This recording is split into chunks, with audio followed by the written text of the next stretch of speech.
যাদের ফোন গরম হয়ে যায়, হ্যাং মারে, তাদের জন্য ভিডিওটা।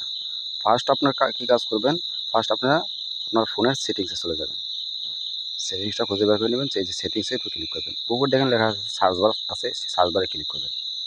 এখানে লিখবেন LARG, লার্জ লিখলে চলবে, লার্জ লিখে সার্চ দেবেন। এই যে উপরে যে লেখাটা আসছে সেইটাতে ক্লিক করবেন। সেটাতে ক্লিক করে দেওয়ার পর এখানে নিচে দেখেন যে লার্জ নজর, এটা অন করে দেবেন। তারপরে এখান থেকে আবার ব্যাক করে দেবেন। এখান থেকে আবার ব্যাক করে প্রথম চলে যাবেন। আমি ব্যাক করে প্রথমে চলে যাচ্ছি। তো এখান থেকে কাজ করতে পারেন, আমি আপনাদের সুবিধাটা আবার দেখাচ্ছি। ব্যাক করে আবার চলে গেলাম একদম প্রথমে, আবারও সেটিংসে চলে যাব, আবারও সার্চ বারে লিখব। এখানে লিখবেন অ্যানিমেশন। তো অ্যানিমেশন লেখার পর এই যে রিমুভ অ্যানিমেশন যে লেখাটা আছে সেখানে ক্লিক করবেন। সেইখানে ক্লিক করার পর আপনারা চলে যাবেন এই যে রিমুভ অ্যানিমেশনে, এটাও আপনারা অন করে দেবেন। তাহলে আপনার ফোনটা আর হ্যাং মারবে না, গরম হবে না, ফাস্ট চলবে। ভিডিওটি ভালো লাগলে লাইক অ্যান্ড কমেন্ট করবেন।